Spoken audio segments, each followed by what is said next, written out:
Dear, और क्या हाल चाल। मैं आपका प्यारा शिक्षक CK यादव और आप देख रहे हैं ला बीम्स। माय डियर स्टूडेंट्स, अभी तक हम लोगों ने कंप्यूटर 402 अर्थात इंफॉर्मेशन टेक्नोलॉजी की 402 लेक्चर को अटेंड कर लिया है, जिसमें हमने यूनिट नंबर 1 और यूनिट नंबर 2 मतलब फर्स्ट और सेकंड दोनों हम लोगों ने अटेंड कर लिया है। अगर आप इस चैनल पे नए हैं तो आप प्लेलिस्ट से जा कर के उस वीडियो को देख सकते हैं। तो चलिए बिना समय गए हम लोग शुरू करते हैं अपना सेकंड महामैराथन, जो आपका unit number 3 to unit number 4 तक होने वाला है। इसमें यूनिट नंबर 3 में बात की गई है बेसिक स्किल ऑफ ICT की बेसिक स्किल्स के बारे में, मतलब कौन कौन सी ऐसी चीज़ें हैं जिससे हमें जाननी चाहिए, और इसके साथ में कंप्लीट अंडरस्टैंडिंग है किसके लिए, ऑपरेशंस, और साथ में इट्स मेंटेनेंस के लिए, मतलब किस तरीके से हम अपने कंप्यूटर को मेंटेन रखते हैं, किस तरीके से हम अपने कंप्यूटर को ऑपरेट करते हैं, ये सभी क्या है, बेसिक स्किल्स है। तो चलिए देखते हैं सेशन नंबर 1, कंप्यूटर ऑपरेटर्स। ये कंप्यूटर ऑपरेशंस है क्या। ICT skills help us to communicate, run our business and stay connected with our family and friend। क्या कहा गया कि ICT जो होता है वो एक तरीके से कहीं ना कहीं हमें अपने बिजनेस को ग्रो करने में, उसे चलाने में, और साथ में अपने परिवार और फ्रेंड्स से बातचीत करने में भी यूज होती है। जैसे आप लोग देखते हो ना कि आज के टाइम पे हम घर बैठे लोगों से बातें कर लेते हैं, उनको वीडियो कॉल कर लेते हैं, ये सभी क्या हैं, ICT के ही बेसिक यूज है। Hence every person needs to acquire ICT skills. और इस कारणवश सभी लोगों को क्या होना चाहिए, ICT स्किल के बारे में जानना बहुत ज़रूरी है कि किस तरीके से उसे अपडेट रखना है, किस तरीके से उसे चलाना है, ऑपरेट करना है, ये सभी चीज़ें जाननी बहुत ज़रूरी होती है। नेक्स्ट टॉपिक है कंप्यूटर हार्डवेयर एंड सॉफ्टवेयर। सभी को पता है कि कंप्यूटर का हार्डवेयर और सॉफ्टवेयर होता क्या है। एक बार फिर से हम लोग इसे पढ़ेंगे। समझ लीजिए आपका बेसिक सा क्लास है, जो आप कहीं ना कहीं किसी न किसी क्लास में किसी न किसी जगह पर यूज जरूर किए हैं। तो computer systems concise 2 main parts. Computer system के मेजर तो 2 ही पार्ट होते हैं, ठीक है, लेकिन एक एक्स्ट्रा होता है ऑपरेटिंग सिस्टम। इसकी क्या रोल होती है उसमें, ये अभी हम आपको बता देंगे। सबसे पहला टॉपिक है हार्डवेयर। हार्डवेयर क्या होता है, the physical part that we can see and touch. सभी को पता है भाई कि जिसे हम देख सकें और छू सकें वो क्या होता है, हार्डवेयर होता है। और इसमें ढेर सारी मशीनरी होती है कंप्यूटर की, जैसे कि कीबोर्ड, मॉनिटर, CPU, स्पीकर, ये सभी क्या होते हैं, हार्डवेयर होते हैं। नेक्स्ट है सॉफ्टवेयर। सॉफ्टवेयर का मतलब है the part which can not seen but it makes hardware to work. कहने का मतलब है कि एक ऐसा पार्ट जिसे हम देख तो नहीं सकते, लेकिन हार्डवेयर को क्या करता है, वो काम करने में सहायता करता है या हार्डवेयर को कार्य कराता है, जैसे कि विंडोज, MS ऑफिस, ये सभी। थर्ड नंबर है ऑपरेटिंग सिस्टम। ऑपरेटिंग सिस्टम होता क्या है बेटा, ऑपरेटिंग सिस्टम का मतलब है कि एक ऐसा सॉफ्टवेयर जो हार्डवेयर सॉफ्टवेयर जो हम यूज करते हैं वो क्या करे, इंटरफेस करे बिटवीन यूजर।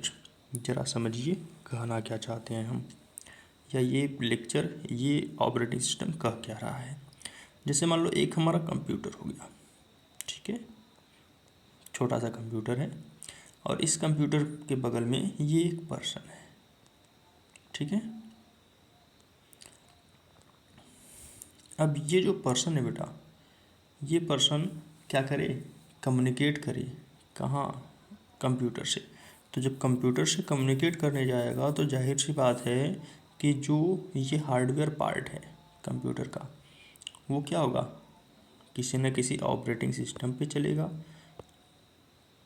वही क्या है, ऑपरेटिंग सिस्टम।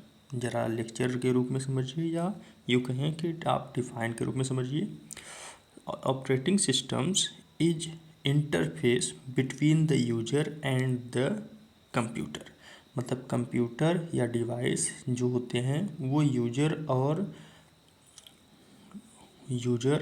और कंप्यूटर के बीच में जो मध्यस्थता लाता है या उसके बीच में जो कम्युनिकेट करता है, उसी को हम क्या कहते हैं, ऑपरेटिंग सिस्टम्स। इसको आप ऐसे भी पढ़ सकते हैं, this is the software that starts work as soon as we switch on the computer. जैसे हम कंप्यूटर को शुरू करते हैं तो उस वह काम करना शुरू कर देता है, मतलब ऑपरेटिंग सिस्टम काम करना शुरू कर देता है। इट डिस्प्ले द डेस्कटॉप और मॉनिटर्स, वो मॉनिटर्स की डिस्प्ले पर दिखाता है। Some of the most commonly used operating systems for laptop, desktop, ubuntu और आपके माइक्रोसॉफ्ट और विंडोज़, मैक्स ऑपरेटिंग सिस्टम, ऐसे ढेर सारे आपके ऑपरेटिंग सिस्टम हैं। नेक्स्ट है starting a computer, how can we start a computer functions. थोड़ा सा नेक्स्ट पेज पे हो गया है। तो इसमें देखिए, किसी भी कंप्यूटर को स्टार्ट करने के लिए press the power button of the CPU. अगर आपके पास सीपीयू है तो सीपीयू के पावर बटन को प्रेस कीजिए। फिर उसके बाद क्या होगा, this will start operating system, ये आपके ऑपरेटिंग सिस्टम को स्टार्ट करेगा and display desktop on the monitor screen, और आपकी मॉनिटर स्क्रीन पर दिखाई देने लगेगा। अगला है कुछ बेसिक फंक्शंस परफॉर्मेंस होते हैं। Basic function perform when a computer start, a computer automatically runs basic programme, जिसे हम कहते हैं BIOS। ठीक है, जैसे ही हम कंप्यूटर स्टार्ट करते हैं तो BIOS जो होते हैं वो स्टार्ट हो जाता है, जिसे हम कहते हैं बेसिक इनपुट आउटपुट सिस्टम्स। क्या कहते हैं, basic input output system. As soon as it is switched on, जैसे ही हम चालू करते हैं तो ऑटोमेटिकली ये लोड लेता है और अंत में हमें ऑपरेटिंग सिस्टम स्टार्ट हो जाती है। नेक्स्ट है, जब हमारी ऑपरेटिंग सिस्टम स्टार्ट हो जाएगी तो जाहिर सी बात है, यदि हमने अपने कंप्यूटर में पासवर्ड वगैरह डाला है तो लॉगिन और लॉग आउट मांगता है। लॉगिन का मतलब है कि आप अपने कंप्यूटर को जिस आईडी से स्विच किए हैं, बंद किए हैं, स्विच ऑफ किए, उसी आईडी को डालने पर आपको ऑथराइज होने के बाद ये कंफर्म हो जाएगा कि आप ही वो पर्सन हैं। फिर लॉगिन हो जाएगी और आपका कंप्यूटर स्टार्ट हो जाएगा और आपके जितने एप्लीकेशन है सब काम करना शुरू कर देंगे। वही है login. Shutting down, shutting down क्या होता है, लाइक दैट आप सभी जानते हैं कि जब हमारा वर्क समाप्त हो जाता है तो काम समाप्त होने के बाद हम क्या करते हैं, कंप्यूटर को शट डाउन कर देते हैं, बंद कर देते हैं। तो कंप्यूटर को बंद करना ही क्या कहलाता है, shutting down a computer. You can shut down the window computer, click star buttons at the bottom left. आपके लेफ्ट साइड में स्टार बटन होता है कंप्यूटर के कॉर्नर की साइड पे, उससे आप क्या कर सकते हो, टिप क्लिक करके फिर शट डाउन पे क्लिक कर सकते हो। When you click shut down the operating systems will close all the applications and turn off the computer. सबसे पहले वो क्या करता है, आपके एप्लीकेशंस को बंद करता है, फिर उसके बाद आपके कंप्यूटर को टर्न ऑफ करेगा। एक और सुविधा होती है, आप सभी जानते हैं कि ALT अल्टर प्लस फंक्शन का F4, इसके थ्रू भी क्या कर सकते हैं, हम कंप्यूटर को बंद कर सकते हैं।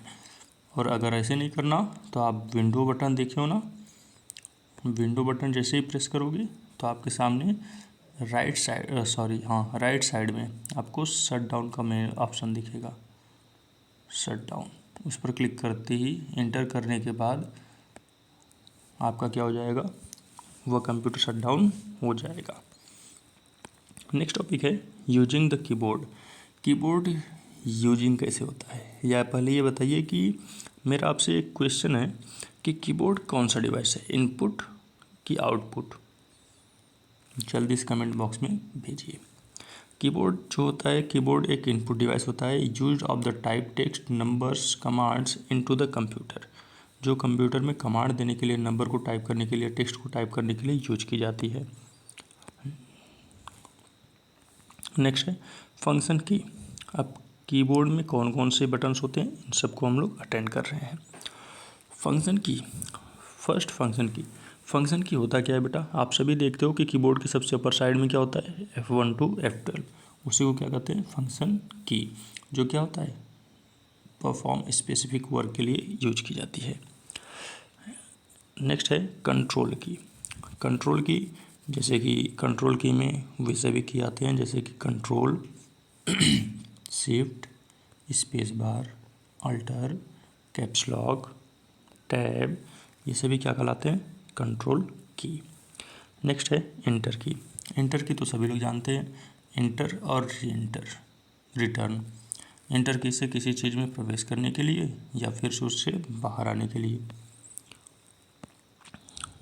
पंक्चुएशन की तो भाई सभी को पता है, जितने भी सिंबल्स वगैरह हैं, जितने भी पंक्चुएशंस हैं वो सभी क्या कहलाते हैं, पंक्चुएशन की।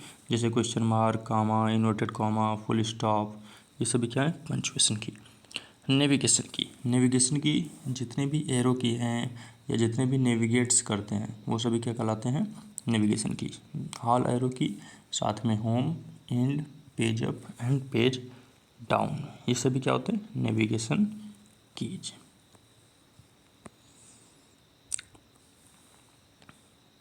नेक्स्ट है कमांड की। कमांड कीज क्या होता है, कीज इन सच इंसर्ट, INS जो होता है इसे कमांड की कहते हैं। डिलीट ये भी कमांड की है। बैक स्पेस ये भी क्या है, कमांड की है। And when insert key is turn on it helps you to overriding characters to the right of the cursor. तो जैसे ही आपका इंसर्ट की यूज होता है वहाँ आपके कर्सर के राइट साइड पे लिखना जाना शुरू हो जाती है। नेक्स्ट है विंडो की। विंडो की क्या होता है, किसी भी मेन्यू को स्टार्ट करने के लिए इसे हम स्टार्ट मेन्यू बटन भी कहते हैं। यूजिंग ऑफ माउस, एक माउस का यूज कैसे करते हैं इसको ज़रा समझिए। यूजिंग ऑफ माउस में a small device that you can use to move, select and open items on your computer screens. कहने का मतलब है कि आप किसी भी थिंग्स को मूव करने के लिए, सेलेक्ट करने के लिए या उसे ओपन करने के लिए माउस का यूज करते हो। रोल ओवर एंड हाउओवर, माउस का यूज पहला क्या है, रोल ओवर और हाउओवर। जैसे कि आप लोग देखते हो ना कि फाइल को ऊपर नीचे ले जाने के लिए हम लोग क्या करते हैं, माउस के पॉइंट को रोल ओवर एंड हाउओवर करते हैं, ठीक है। पॉइंट एंड क्लिक, आप सभी जानते हैं किसी चीज़ को सिलेक्ट करने या डिसेलेक्ट करने के लिए क्या करते हैं, पॉइंट पर क्लिक करते हैं। अगर ना समझ में आए तो एक बार इस थ्योरी को पढ़ जरूर लीजिएगा। Drag and drop, drag and drop क्या होता है, to move an item you need to click it. जैसे आप किसी को ड्रैग करना चाहते हैं, हटाना चाहते हैं, तो उसके लिए क्या करना पड़ेगा, आपको उस पर मूव पर क्लिक करना पड़ेगा। And then holding the mouse buttons down move, और आप उस लोकेशन में जा कर के मूव करेंगे जहाँ पर आप उसे रखना चाहते हैं। After you move the 8 items to the new locations, जैसे ही आप मूव कर लेते हो तो आपका जो नई लोकेशन है वहाँ पर वो फाइल ट्रांसफ़र हो जाती है और आप वहाँ पर ले जा कर के माउस को रिलीज कर सकते हो, छोड़ सकते हो। और रिलीज करते ही क्या होगा, ड्रैग एंड ड्रॉप। नेक्स्ट है डबल क्लिक। डबल क्लिक क्या होता है, डबल क्लिक का मतलब है कि किसी फाइल को एंटर करना या किसी फाइल को ओपन करना, ठीक है, इतना सा समझिए। जैसे माउस के 2 बार क्लिक करते हो तो क्या होता है, कोई फाइल ओपन होती है या फंक्शन ओपन होता है। Next session number 2, performing basic file operations. ऐसे कौन कौन से परफॉर्मेंस है जो हमें आने चाहिए किसी भी कंप्यूटर के लिए। तो बेसिक परफॉर्मेंस मैंने आपको क्लास में पढ़ाया था, आपको याद भी होगा। इसमें पहला है फाइल एंड फोल्डर, कि कैसे फाइल एंड फोल्डर को क्रिएट किया जाता है या फाइल एंड फोल्डर कैसे बनाई जाती है। तो ये सभी चैप्टर्स मैंने आपको बताया था क्लास में, याद भी होगा शायद आपको।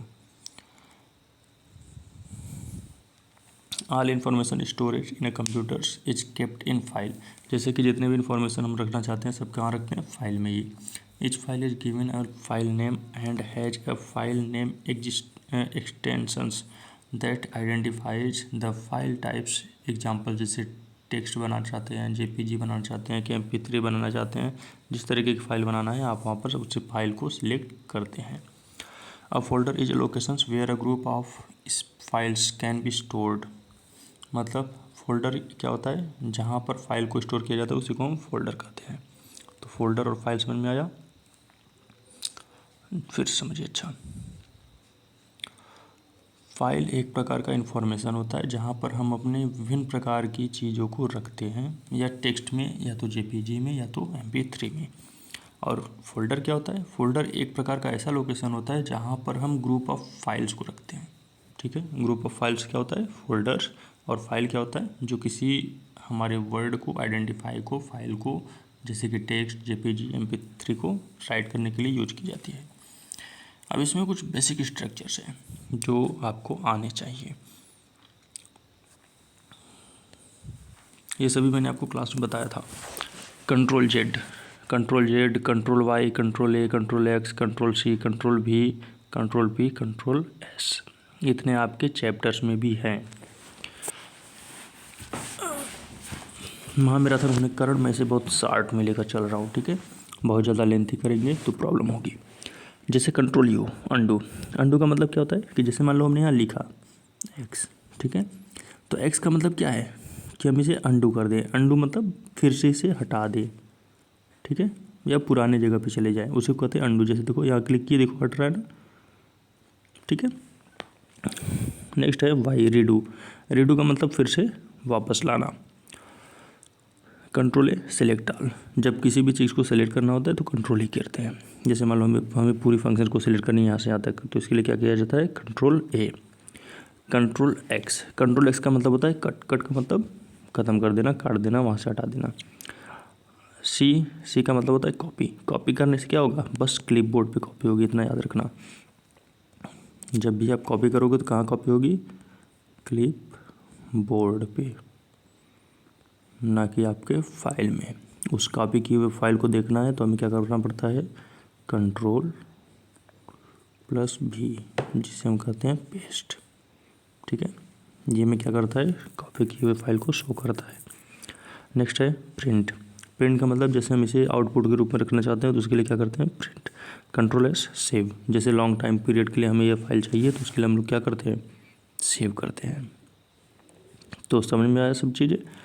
एक बार फिर से रिवाइज कर लीजिए। अंडू, अंडू का मतलब क्या है, पुराने प्लेस पे जाना, मतलब जहाँ से हमने कुछ गलत किया है उसे रिस्टोर करना या डिलीट करके हटाना, या ये कर सकते हैं पुराने जैसे थे वैसे तरीके से जाना।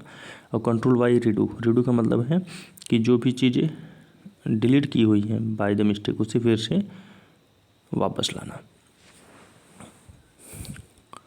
नेक्स्ट है कंट्रोल ए, सेलेक्ट ऑल। सभी चीज़ों को सिलेक्ट करने के लिए। कंट्रोल एक्स, कट करने के लिए, कट करना जानते हैं। कंट्रोल सी, कॉपी करने के लिए। कंट्रोल वी, कॉपी की हुई फाइल को शो करने के लिए। इतना याद रखना कि कंट्रोल सी और कंट्रोल वी दोनों एक साथ करने पे ही काम आएगा, नहीं तो नहीं आएगा। कंट्रोल पी से प्रिंट, कंट्रोल एस से सेव। चलिए session number 3, importance of care and maintenance of computers. Importance of care and maintenance of computer. तो किस तरीके से हम अपने कंप्यूटर को केयर कर सकते हैं, मेंटेन कर सकते हैं, इसके बारे में हम लोग इस क्लास में पढ़ेंगे, सेशन नंबर 3 में। Taking care of the electronic device such as the computer and the mobile helps them to the work properly. मतलब जब भी हमें अपने कंप्यूटर को प्रॉपरली वर्क कराना है तो प्रॉपरली काम करने के लिए या प्रॉपरली यूज करने के लिए हमें उसे क्या करना पड़ेगा, मेंटेन रखना पड़ेगा। और मेंटेन कौन कौन सी चीज़ों को रखना ज़रूरी है, चलिए देखते हैं। जैसे कि कीबोर्ड हो गया, तो कीबोर्ड को हमेशा क्या करना चाहिए, कीबोर्ड को आप साफ़ कर सकते हैं कैसे, सॉफ्ट ब्रश से, हार्ड ब्रश से नहीं, किससे, सॉफ्ट ब्रश से। स्क्रीन आपकी हो गई, स्क्रीन को क्या कर सकते हो आप, सॉफ्ट ग्लासेस से जितने भी डस्ट वगैरह हैं उन सभी को साफ़ कर सकते हो या उसे पोंछ सकते हो, और किसी भी फिंगर मार्क्स को भी रिमूव कर सकते हो। हैंडल डिवाइस केयरफुली, जैसे जितने भी डिवाइस हैं सभी को हैंडल कर सकते हो केयरफुली। ऐसा ना हो कि भाई हम ऐसे जगह रख दें, मतलब हार्ड सरफेस पे, और वो क्या हो वहाँ से गिर जाए और गिरने के बाद फिर चूर चूर हो जाए, तो ऐसा नहीं किया जाता। Keep the computer cool. अगर आपका कंप्यूटर बहुत ज़्यादा हीट हो रहा है तो हीट होने का मतलब क्या है कि उसके इंटरनल पार्ट में डैमेज हो सकती है, तो इसलिए उसे हमेशा क्या करना चाहिए, कूल रखना चाहिए, ठंडा, जिससे हमारा सीपीयू क्या होता है, इंटरनल वर्क अच्छे से करता है। Do not over charge your battery. जाहिर सी बात है बहुत से लोग आज के टाइम पे अपने बैटरी को 100 से भी ज़्यादा % चार्ज करने की क्षमता रखते हैं। भाई क्या करते हैं, चार्जिंग में लगा के छोड़ देंगे। अब चार्जिंग में लगा के छोड़ने का मतलब समझ रहे हैं आप, कि जैसे आप चार्जिंग में लगा के छोड़ दिए तो क्या होगा, वो लोग ये सोचेंगे कि 100 से भी ज़्यादा % हो जाएगा, तो रात भर छोड़ देंगे तो बैटरी पर ही इफेक्ट आएगा ना। तो इस तरीके से क्या होता है, हमेशा बैटरी प्रॉब्लम भी होती है। नेक्स्ट है always plug in device carefully. जब भी आप प्लग करते हो कोई भी डिवाइस में, लैपटॉप में, जैसे कि यूएसबी हो गया, हेडफोन्स हो गए, इन सभी चीज़ों को बहुत ही केयरफुली प्लग करना चाहिए, लगाना चाहिए। नेक्स्ट है do not run too many programs at a time. एक बार में आप एक से ज़्यादा अगर फाइल्स वगैरह को चलाते हो तो इससे भी आपका जो कंप्यूटर का वर्क है वो स्लो हो जाता है, और फिर आप कहते हो कि अरे भाई मेरा फ़ोन, मेरा कंप्यूटर क्रैश हो रहा है, मतलब वेरी स्लोली वर्किंग। ठीक है। Prepare maintenance schedules. हम कैसे मेंटेन कर सकते हैं अपने कंप्यूटर को, इसको ज़रा समझिए। एक होता है, इसे देखिए, हम 3 टाइप में मेंटेन कर सकते हैं,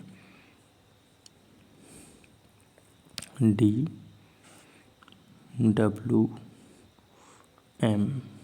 और अगर चाहें तो आप इन सब को छोड़ करके एक क्या कर सकते हो, वाई। डी का मतलब होता है डेली मेंटेनेंस, डब्ल्यू का मतलब क्या होता है वीकली मेंटेनेंस, एम का मतलब क्या होता है मंथली मेंटेनेंस, और वाई का मतलब ईयरली मेंटेनेंस। इन सभी को हम लोग समझते हैं ज़रा डीपली। डेली मेंटेनेंस में होता क्या है, जैसे कि ईमेल वगैरह अगर आ रहे हैं उसे क्लीन करते चलिए डेली के डेली। जितने भी डाउनलोड ऑफ अटैचमेंट फाइल और फोल्डर हैं उसे सेव करते चलिए, अगर यूजफुल है तो सेव करिए, यूजफुल नहीं है तो डिलीट कर लीजिए। वीकली मेंटेनेंस में क्या होता है, क्लीन योर कीबोर्ड। हर सप्ताह हमें अपने कीबोर्ड को साफ़ करना चाहिए। कीबोर्ड को ही नहीं, मॉनिटर को, सीपीयू को, और ऐसे एक्सटर्नल डिवाइसेस को, ताकि उसमें जितने भी डस्ट हैं, क्या हैं, डस्ट, वो सभी साफ़ हो सके और आपका कंप्यूटर चमचमाता हुआ दिखे हार्पिक की तरह ना। न जाने कितने लोग खुश हो गए होंगे हार्पिक का नाम सुन के। हार्पिक, चलिए देखिए।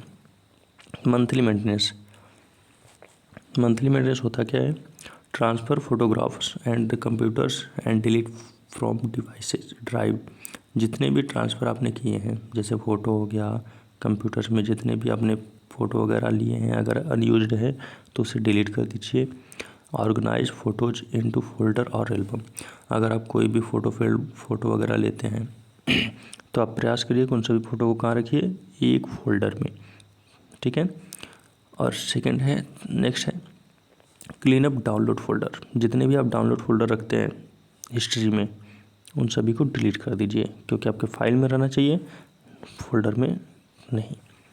नेक्स्ट है अनइंस्टॉल अनयूज्ड प्रोग्राम्स। जितने भी अनयूज्ड वर्क प्रोग्राम हैं, जैसे कि आप लोग बहुत ढेर सारे एप्लीकेशन वगैरह डाउनलोड कर लेते हो, ऐप्स वगैरह डाउनलोड कर लेते हो, लेकिन उसको डाउनलोड करने के बाद आप भूल जाते हो, यूँ कहें कि आप उसका यूज ही नहीं करते, तो ऐसे एप्लीकेशंस को तुरंत ही क्या करना चाहिए, अनइंस्टॉल कर देना चाहिए। Run disk cleaner software. और जितने भी आपके रन डिस्क हैं, जितने भी वर्क कर रहे हैं आपके सॉफ्टवेयर में, उन सभी को क्लीन कर देना चाहिए। Run full systems virus scans. और हमेशा मंथली में एक बार वायरस स्कैन को ज़रूर करना चाहिए। ईयरली में आपको क्या करना है, कंप्यूटर को क्लीन रखने के लिए clean up contacts list on social media account. सबसे पहले अपने सोशल मीडिया अकाउंट्स वगैरह को, जितने भी एक्स्ट्रा थिंग्स है उसे डिलीट कर दीजिए। Clean up email contact list. जितने भी ईमेल कॉन्टैक्ट लिस्ट है अगर अनवेस्टेड है तो उसे डिलीट कर दीजिए। Update your operating system. जैसे कि हम लोग मोबाइल वगैरह यूज करते हैं, ठीक है, तो हमेशा उसका क्या होता है, अपडेटेड वर्जन आता है। तो अपडेटेड वर्जन आने के बाद आपको देता है अपडेट द सॉफ्टवेयर। ठीक है, तो हमें उसे हमेशा अपडेट करते रहना चाहिए। Check for expiry and antivirus software and renew. हमेशा एंटीवायरस को रिन्यू रखना चाहिए। ये सभी क्या है, ईयरली प्रोग्राम है। Next topic, backup your data. देखिए, बैकअप डाटा होता क्या है। Backuping data means to save the informations present on your computer on another device. ज़रा समझिए, बैकअप डाटा का मतलब क्या है।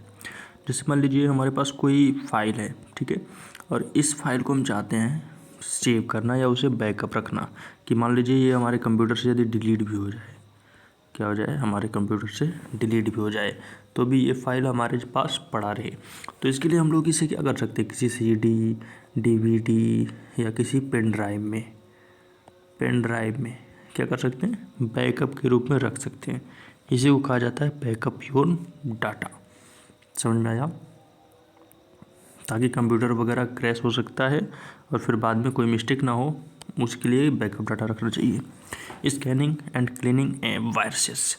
आप हम सभी को समटाइम्स कभी ऐसा होता है कि कंप्यूटर वायरस हमारे कंप्यूटर में इंटर कर जाता है, और उस वायरस से बचने के लिए हमें क्या करना चाहिए, एंटीवायरस सॉफ्टवेयर रखना चाहिए।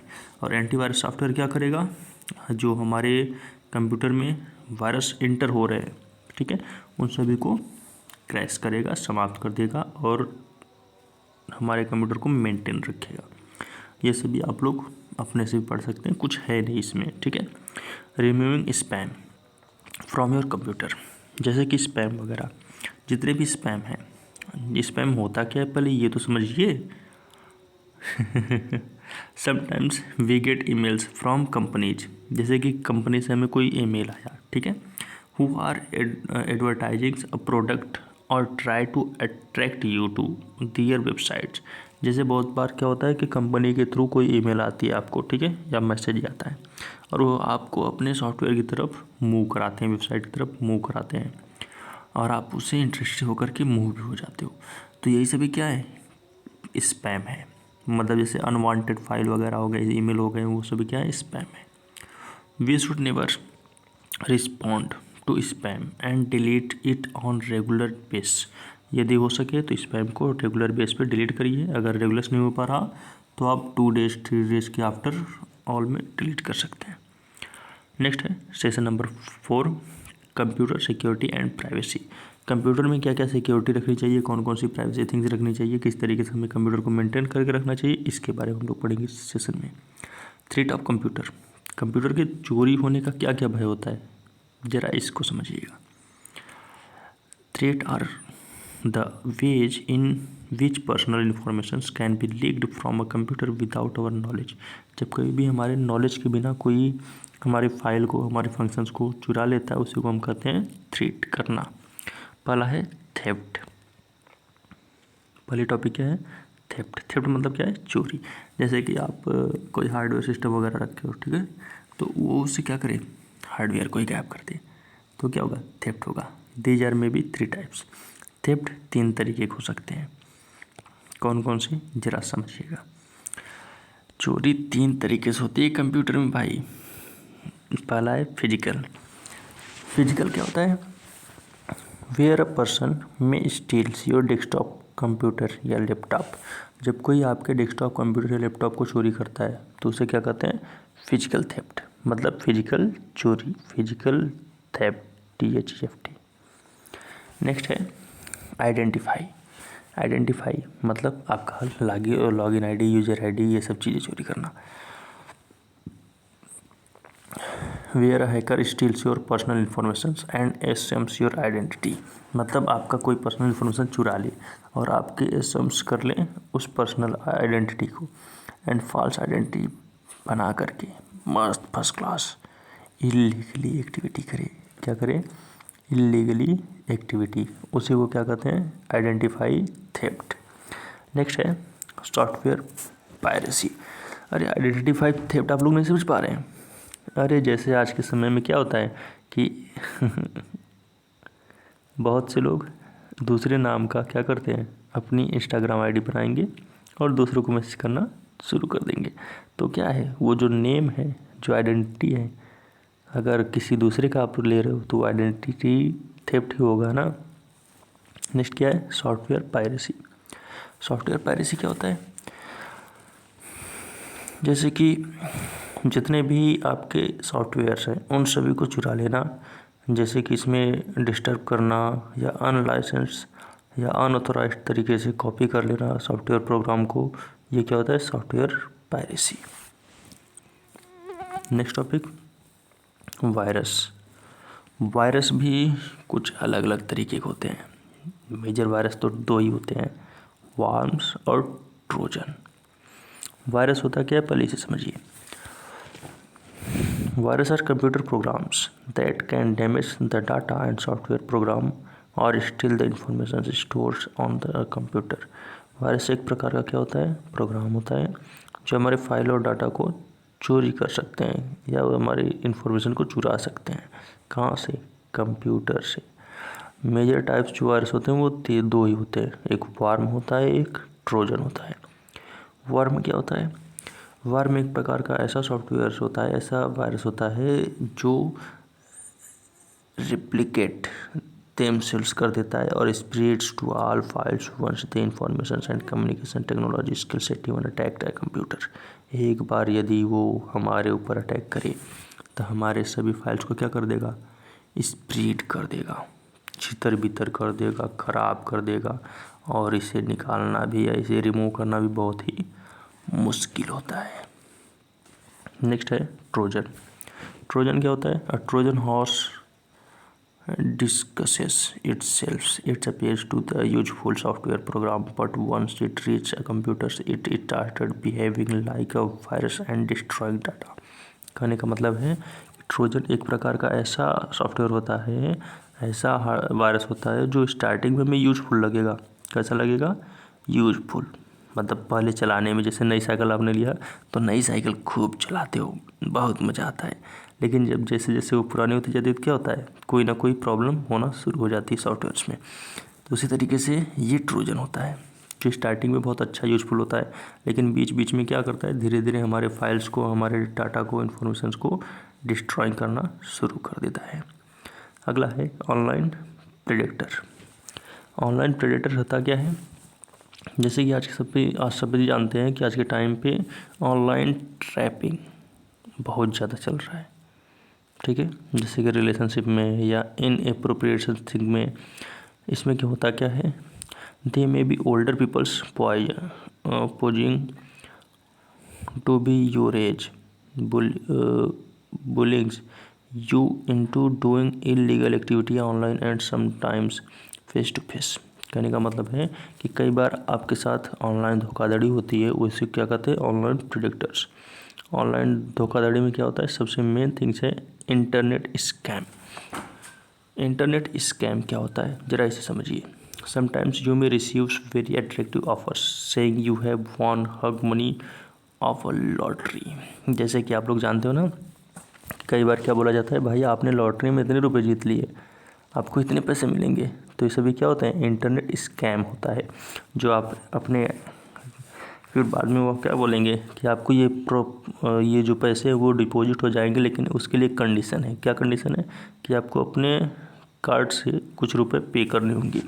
तो जैसे आप अपने कार्ड से कुछ रुपए पे करते हो, तो पे करने के बाद क्या होगा, सीधे से वो आपकी आइडेंटिटी, आपका यूज़र आईडी, आपका पासवर्ड थेफ्ट कर लेंगे, चुरा लेंगे। और चुराने के बाद क्या होता है, आप तो समझ ही सकते हो कि जैसे उसे चुराएं, ऑटोमेटिकली वो क्या हुआ, ऑथोराइज हो गया दूसरे पर्सन के थ्रू, और वो उस आइडेंटिटी को लेकर के ढेर सारे अनएक्टिविटी करना शुरू कर देंगे। Next topic, protecting your data. अपने डाटा, या ये तो भाई बात हो गई थेफ्ट की, अब अपने डाटा या अपने फाइल या अपने एक्स्ट्रा थिंग्स को कैसे बचा सकते हैं, कैसे प्रोटेक्ट कर सकते हैं, इसके बारे में हम लोग देखेंगे। देखिए, किसी भी डाटा या किसी भी फाइल को प्रोटेक्ट करने के लिए सबसे मेन इम्पोर्टेंट थिंग क्या होता है, log in to your computer. मतलब जितना हो सके अपने कंप्यूटर में जब आप लॉग इन करते हो तो क्या करो, पासवर्ड यूज करो, ठीक है, क्या यूज करो, पासवर्ड। और पासवर्ड आज के टाइम पे कैसे रखते हैं पता है आपको, 1 2 3 4 5 6 7 8 ये पासवर्ड रखते हैं। क्या बहुत करेंगे, अपना कॉन्टैक्ट नंबर पासवर्ड रख देंगे, कॉन्टैक्ट नंबर। या बहुत करेंगे, क्या करेंगे, अपना DOB पासवर्ड रख देंगे, भाई DOB है मेरा पासवर्ड, बनाई से। तो ये सभी क्या होते हैं, ये सभी एकदम से सिंपल से पासवर्ड्स हैं जो हमेशा कोई ना कोई यूज ही कर लेता है। अगर आपका कोई हैक भी करना चाहेगा तो ईजिली कर लेगा कि भाई क्या रखता है, सिंपल आदमी है, सिंपल ही पासवर्ड रखेगा। सबसे पहले ये सभी चीज़ें हटाओ। आप क्या करो, पासवर्ड को क्रिएट करना सीखो। पासवर्ड को क्रिएट करने में क्या क्या होता है, मिक्स करना होता है, कितनी चीज़ों को, स्मॉल कैरेक्टर को, स्मॉल कैरेक्टर को मिक्स करो, फिर उसके बाद नंबर्स को मिक्स करो, फिर जितने भी कैपिटल्स हैं उसमें मिक्स करो, और उसके बाद बच जाए तो स्पेशल कैरेक्टर को मिक्स कर दो। तो जब ये सभी आप मिक्स कर देंगे तो सामने वाला पर्सन कभी समझ ही नहीं पाएगा कि भाई इसने पासवर्ड डाला क्या है, और रो करके कंप्यूटर को हैक करने की जगह वापस चला जाएगा घर। समझ में आया? Next, install antivirus and firewall. जब कहीं भी आप कंप्यूटर वगैरह चलाओ तो ज़्यादा से ज़्यादा फायरवॉल और एंटीवायरस, फायरवॉल नहीं रखोगे फिर भी चलेगा, लेकिन एंटीवायरस तो भाई कंप्यूटर में आपके होना चाहिए, जो क्या करेगा, डिटेक्ट करेगा आपका वायरसेस से, आपके कंप्यूटर में इंटर होने से वायरसेस को बचाएगा। Encrypt data. इनक्रिप्ट डाटा क्या है? This is usually done by bank and companies in which important customers information is stored. समझ में आया? इनक्रिप्ट डाटा में हमेशा किसी न किसी कंपनी या किसी न किसी बैंक में इम्पोर्टेंट कस्टमर का इंफॉर्मेशन स्टोर रहता है। They can encrypt their entire hard disk using the encrypt features in Windows. मतलब वो उसके जितने भी डाटा वगैरह होते हैं सब बचा कर रखते हैं, छिपा कर रखते हैं कि कोई भाई चुरा न ले जाए। Forced user to use descriptions passwords before starting the computer, thus preventing unauthorized usage. इस तरीके से बैंक और कंपनीज क्या करती है, अपने विभिन्न प्रकार के डाटा को बचा के रखती है। Secure sites. आप जब कभी भी कोई भी साइट्स यूज़ करो तो सबसे पहले क्या रहे, समझ लो कि आपकी फ़ाइल सिक्योर्ड है या सिक्योर साइट से रिलेटेड है कि नहीं। सिक्योर साइट्स में जैसे give details to your credit card bank accounts only on secure sites. ठीक है, मतलब अपने क्रेडिट कार्ड या बैंक डिटेल्स या अदर थिंग्स को कहाँ दो, हमेशा सिक्योर साइट्स पर ही दो और अनदर जगह कभी भी नहीं। See in your address bars of the browsers. अपने हमेशा एड्रेस बार पे हमेशा देखो, क्या देखो कि आपका वह जो वर्ड है वो किससे स्टार्ट हो, HTTP:// and lock a symbol, then it saves to give you the credit card and bank details। तभी आप अपने बैंक डिटेल्स और क्रेडिट कार्ड को फिल करो, अदरवाइज मत करिएगा। तो आई थिंक आज हम लोगों ने सेशन नंबर यूनिट नंबर 3 भी समाप्त कर लिया। चलिए बढ़ते हैं अपने महामैराथन के दूसरे क्लास की तरफ, यूनिट नंबर 4। तो चलिए स्टार्ट करते हैं बिना समय गवाए। Unit number 4, entrepreneurial skill. Entrepreneurial मतलब एंटरप्रेन्योरशिप होता क्या है, पहले ये बताइए हमें। देखिए, एंटरप्रेन्योर का सीधा सा मतलब होता है कि now we are going to run a small business और बिग बिजनेस। ठीक है, जब कोई पर्सन कभी भी अपना कोई बिजनेस स्टार्ट करना शुरू करता है उसी को कहते हैं एंटरप्रेन्योर करना। ठीक है, entrepreneurs runs their business in a market. The market has peoples who buy products and services and peoples who sell them also। कहने का मतलब है कि जब कहीं भी कोई व्यक्ति अपना कोई दुकान वगैरह डालता है या कुछ भी बिजनेस डालता है और दूसरे व्यक्ति उसे परचेस करने आते हैं तो वो क्या होता है, एंटरप्रेन्योर होता है। और इस तरीके से हम अपने आप में सेलिंग और बाइंग का क्राइटेरिया बढ़ा सकते हैं और ये हमारे बिजनेस को और सोसाइटी को ग्रो करने में मदद करता है। इसी को हम कहते हैं entrepreneur. What do entrepreneur do when they runs their business? तो जब भी एंटरप्रेन्योर चलता है या उसके बिजनेस चलते हैं तो उसमें वो लोग क्या क्या कर सकते हैं। सबसे पहली चीज़, फुलफिल कस्टमर नीड्स। क्या होता है, कस्टमर की नीड्स को पूरा करना, जैसे कि डिमांड्स मीन्स जितने भी प्रोडक्ट आपके सर्विसेज में हैं या जितने प्रोडक्ट्स सामने वाले को चाहिए, इन सभी चीज़ को स्टार्ट करना ही क्या है, फुलफिल कस्टमर नीड है। जैसे एंटरप्रेन्योर सबसे पहले फाइंड आउट करता है कि किस चीज़ के बारे में या किस चीज़ की लोगों को ज़रूरत है, फिर उसके बाद वो क्रिएटिविटी करता है और अंत में बिजनेस आइडिया को लेकर के डिमांड के अकॉर्डिंग अपने वर्क को करता है। ठीक है, जैसे मान लो ये एक गाँव है, ठीक है, यहाँ पर ज़रूरत किसकी है, पानी की, वाटर की। ठीक है, और आप यहाँ आकर के बेच क्या रहे हो, राइस, चावल। तो ज़रूरत तो भाई वाटर की है ना। अगर आप चावल बेचोगे तो ये इस गांव में कोई मतलब निकलेगा, कोई मतलब नहीं निकलेगा। तो यहाँ ज़रूरत किसकी है, वाटर की। तो आप एंटरप्रेन्योर किसका करोगे, बिजनेस किसका करोगे, वाटर का। तो डिमांड ऑफ सोसाइटी के अकॉर्डिंग डिमांड ऑफ एंटरप्रेन्योर होता है। Use local materials. देखिए, कभी भी हम एंटरप्रेन्योर करते हैं तो सबसे पहले हमें क्या करना चाहिए, अपने अवेलेबल अराउंड आसपास के जितने मटेरियल्स हैं, जितना हो सके पीपल की, लोगों के आसपास से चीज़ों को खरीदना, क्योंकि वो क्या होता है, लो ऑफ कास्ट होता है, बहुत कम पैसे में मिल जाता है। ठीक है। नेक्स्ट है हेल्प सोसाइटी, सोसाइटी की मदद करना। एंटरप्रेन्योर को यदि बढ़ाना है तो हमेशा पॉजिटिव रिलेशनशिप रखना चाहिए सोसाइटी से। जितना ज़्यादा पॉजिटिव रिलेशनशिप रहेगा उतना ज़्यादा हमें फ़ायदा होंगे। दे makes profits through activities that benefit societies. जब वो ज़्यादा क्या करेंगे, पॉजिटिव रिलेशनशिप रखेंगे, तो ऑटोमेटिकली क्या होगा, सोसाइटीज़ हमें बेनिफिट देगी। Some entrepreneurs work towards savings the environments. Some give money to build schools and hospitals. बहुत से लोग क्या करते हैं, सोसाइटी के लिए एक स्कूल या हॉस्पिटल क्रिएट करते हैं। स्कूल और हॉस्पिटल में क्या होता है, सोसाइटी की डिमांड्स होती हैं, और इससे क्या होता है, लोग आते भी हैं और आसपास के लोग आकर के बिकम्स बेटर्स कर देते हैं उसे, और धीरे धीरे एंटरप्रेन्योर वो आपका चल जाता है, व्यवसाय चल जाता है। अगला है क्रिएट जॉब। जाहिर सी बात है, जब आपका एंटरप्रेन्योर अच्छा खासा चलेगा, ग्रो करेगा बिजनेस, तो एंटरप्रेन्योर क्या होगा, look more peoples for help them. ठीक है। They buy more materials and from more peoples. तब ज़्यादा से ज़्यादा लोग होंगे और ज़्यादा से ज़्यादा लोग ज़्यादा से ज़्यादा चीज़ें खरीदेंगे, और जब ज़्यादा लोग ज़्यादा चीज़ें खरीदेंगे तो ऑटोमेटिकली क्या होगा, in this way more peoples have jobs. लोगों के पास भी ढेर सारे जॉब हो जाएंगे। अब ज़रा इसका मतलब मैं आपको समझाता हूँ।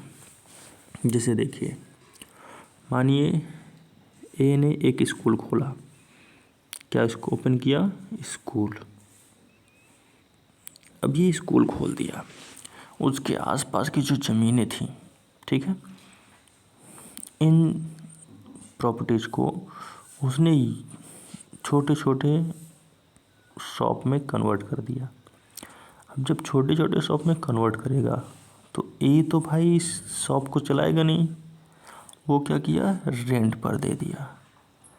जब रेंट पर देगा, ठीक है, जब रेंट पर देगा तो रेंट पर देने के बाद होगा क्या, इसमें ढेर सारे मैनी पर्सन्स को जॉब मिलेगी। कि इस वाले बॉक्स में, ए वाले में क्या किए इन्होंने, ए वाले में इसने क्या डाल दिया, ग्रोसरी। इसमें क्या डाल दिया, बुक्स। इसमें क्या डाल दिया, फास्ट फूड। इसमें क्या डाल दिया, अपने अदर थिंग्स जैसे मेडिकल्स वगैरह, ये सब चीज़ें। तो आप देख पा रहे हो कि एक एंटरप्रेन्योर क्या हुआ, स्कूल, लेकिन स्कूल से कितने एंटरप्रेन्योर निकल कर आए, ढेर सारे। यही क्या होता है, create job. Lower price of product. देखिए, जब भी आप कोई भी प्रोडक्ट क्रिएट करिए तो हमेशा लोअर प्राइस रखिए। जाहिर सी बात है कि अगर आपका लोअर प्राइस होगा तो ऑटोमेटिकली लोग आपकी तरफ अट्रैक्ट होंगे। इसमें एक केस है, एक स्टोरी है, जरा समझिएगा ध्यान से, बहुत अच्छी स्टोरी है। Bharti the jewellery queen. Bharti जो है वो एक ज्वेलरी क्वीन कैसे बनी, ये कहानी समझिए। Bharti is a young women from Bihar. ठीक है, भारती एक बिहार की यंग वुमेन थी। Many girls in her area likes to wear earring. बहुत से उस एरिया में औरतें क्या पहनना चाहती थी, ईयरिंग पहनना चाहती थी। She buys jutes from a farmer. उसने फार्मर से क्या लिया, जूट खरीदा। And make earring from that, और उस जूट से उसने ईयरिंग बनाई। ठीक है। Her business is called Manavi natural handcraft. उसका बिजनेस का नाम क्या था, मानवी नेचुरल हैंडक्राफ्ट नाम उसने अपने बिजनेस का रखा। She sees that most women in her village do not work. उसने देखा कि उसके गांव में बहुत सी महिलाएं काम नहीं कर रही थी, तो उन्होंने क्या किया कि कुछ लोगों को अपने मदद के लिए, 2 वुमेन को अपनी मदद के लिए हायर कर लिया। ठीक है। एज हर ऑर्डर्स इंक्रीज, जैसा कि उसका ऑर्डर बढ़ता गया। सी बाइज मोर जूट्स, सी हायर्स 3 वुमेन। मतलब वो और ज़्यादा जूट को खरीदी और ज़्यादा वुमेन को लगा दी। द फार्मर, और क्या हुआ इसके साथ में फार्मर का भी अर्निंग बढ़ता चला गया। तो यहाँ पर उस वुमेन ने क्या किया, एंटरप्रेन्योर किया। अब एंटरप्रेन्योर जब किया तो फार्मर के साथ 2 वुमेन एक्स्ट्रा आई और वुमेन को भी नौकरी मिली। तो ये सभी क्या है, एंटरप्रेन्योर के पार्ट है। नेक्स्ट है qualities and function of entrepreneur. Entrepreneur में क्या क्या क्वालिटीज़ होनी चाहिए, क्या कौन कौन से वर्क होने चाहिए, इसको हम एक कार्टूनी मीडियम के से समझेंगे कि क्या क्या होना चाहिए। देखिए, क्वालिटीज ऑफ एन एंटरप्रेन्योर की बात करें तो सबसे पहले हमारे अंदर क्या होना चाहिए, you must believe in your self. पहली पॉइंट क्या करिए कि सबसे पहले हमें अपने ऊपर विश्वास होना चाहिए। You must believe on your self and you should be confidence and take business decisions. मतलब आप कॉन्फिडेंस हो, आप बिजनेस के डिसीजन को ले सको, ऐसा हो तो क्या होगा, क्वालिटीज ऑफ एंटरप्रेन्योर निकल के आएगा। Oh that's the ideas did not work but it is okay, keep trying new ideas. मतलब कहने का मतलब ये है कि मैं इस आइडिया को ज़रूर फॉलो करूँगा। तो इसने फिर क्या कहा, running my business is difficult. मेरा बिजनेस जो चल रहा है वो बहुत डिफ़िकल्टी चल रहा है, बट आई एम पेशेंस, लेकिन मैं धैर्य रखूँगा, ठीक है। And because I know success will come soon, और मैं जानता हूँ कि सक्सेस जल्दी नहीं आती, ठीक है, और जल्द ही आएगी। I had a creative and different situations on the problem that why I am succeeding, और अंत में मैं ज़रूर ही सक्सेस होऊंगा। अब जरा इस स्टोरी का आप सारांश समझिए, इसमें कहा क्या गया। एंटरप्रेन्योर क्वालिटी में क्या क्या होना चाहिए, सबसे पहले ये देखिए, you must believe on your self, note कर लीजिएगा। यू शुड बी कॉन्फिडेंस, ठीक है, फिर सेकेंड हो गया। थर्ड, टेक बिजनेस डिसीजंस, ठीक है। ये 3 पॉइंट्स आपको किसी भी एंटरप्रेन्योर क्वालिटीज़ में क्रिएट कर सकते हैं, या यूँ कहें कि एक बेस्ट क्वालिटीज़ होता है आपकी एंटरप्रेन्योर का। Functions of an entrepreneur, entrepreneur के फंक्शंस कैसे होते हैं, किस तरीके से एंटरप्रेन्योर काम करता है, इसके बारे में हम लोग इस वीडियो में देखेंगे, इस फिगर में। फंक्शंस ऑफ एन एंटरप्रेन्योर, सबसे पहला क्या है, मेकिंग डिसीजंस, वही जो मैंने आपको बताया कि क्या क्या क्वालिटीज़ होनी चाहिए और कैसे वर्क होना चाहिए। मेकिंग डिसीजन होना चाहिए, मैनेजिंग द बिजनेस होनी चाहिए, डिफाइड इनकम होना चाहिए, टेकिंग रिस्क होना चाहिए, और create a new methods, ideas और प्रोडक्ट्स। मतलब नए नए विचार, नए नए मेथड्स, ये सभी होने चाहिए। मेकिंग डिसीजन मतलब जैसे an entrepreneurs make decision every day, हमें डेली कुछ ना कुछ एक डिसीजन लेना चाहिए कि आज हम जो हमारे टोटल वर्क 100% है, ठीक है, 100% का मैं आज 60% तो ज़रूर कंप्लीट करूँगा, नहीं 60 होगा तो भाई 50 तो होगा ही होगा। Managing the business, an entrepreneur plans the future of his और हर बिजनेस, हमेशा अपने बिजनेस को आगे लेकर चलने के बारे में सोचना चाहिए, प्लान करना चाहिए कि how can we grow our business. Divide income, divide income मतलब हमेशा अपने पैसे को, मनी को ग्रुप में डिवाइड करना चाहिए कि जिससे क्या हो, हमारे पैसे ग्रुप में डिवाइड होंगे तो हमें उस पैसों के ढेर सारे प्रॉफिट मिलेंगे। जैसे आज हमने कुछ पैसे लगाए, ठीक है, सपोज करिए कि 100 रुपये हमारी कमाई हुई, तो 100 रुपये में हमने क्या किया, 50 रुपये उसी बिजनेस में फिर से इन्वेस्ट कर दिया, और बाकी के जो 50 रुपये बचे, इस 50 रुपये में हमने कुछ LIC पॉलिसी में डाल दिया, LIC फंड में डाल दिया, और हमने कुछ एजुकेशन में लगा दिया, कुछ अपने एंटरप्रेन्योर में लगा दिया, कुछ अपने बिजनेस के एक्स्ट्रा जानकारी के लिए लगा दिया। तो इससे भी क्या होता है, डिवाइड इनकम होता है। टेकिंग रिस्क, जाहिर सी बात है कि आप ये सब कर रहे हो तो ये सब क्या कर रहे हो, इनकम डिवाइड करना, मैनेजिंग बिजनेस करना, मेकिंग डिसीजन करना, ये सब क्या है, रिस्क ही है। Create new methods and ideas, और हमेशा उन सभी चीज़ को सेल करने के लिए क्या करना चाहिए, नए नए मेथड, नए नए आइडियाज़ को लाना चाहिए। नेक्स्ट है मैथ्स अबाउट द एंटरप्रेन्योरशिप।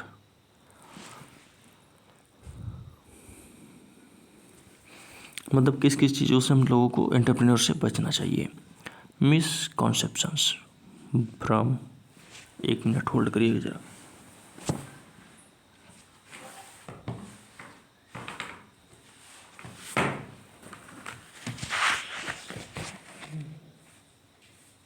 छूट तो नहीं रहा।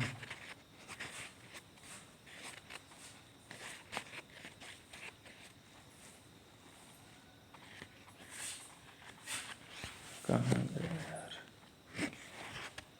हाँ, मिसकॉन्सेप्शंस मतलब भ्रम। भ्रम क्या होता है? एंटरप्रेन्योर में कई बातें ऐसी होती हैं जो हमारे लिए भ्रम बनकर रह जाती है। तो उन सभी चीज़ों को बचने के लिए क्या क्या करना चाहिए? The misconceptions is that every business ideas needs to be unique and specials. मतलब हमेशा हमें क्या कर रखना चाहिए? अपने आइडियाज़ और अपने विचारों को यूनिक और स्पेशल बनाए रखना चाहिए। Second point, misconceptions we have is that the person need a lot of money and start a business. हमें पता है कि हम ऐसे व्यक्ति हैं जिसे बहुत ज़्यादा पैसों की ज़रूरत है और हमें एक अच्छे बिजनेस की भी स्टार्टअप भी चाहिए। Misconceptions we have is that only a persons having a big business is an entrepreneur. और हमें ये मानना चाहिए कि एक एंटरप्रेन्योर के थ्रू ही हम अपने बिजनेस को ग्रो कर सकते हैं, बड़ा बना सकते हैं। Misconceptions we have is that entrepreneur are born not made. मतलब अभी हमने एंटरप्रेन्योर शुरू किया है, पूरी तरीके से बनाया नहीं है। ठीक है, इस तरीके से हम क्या कर सकते हैं? अपने बिजनेस को और ज़्यादा बढ़ा सकते हैं।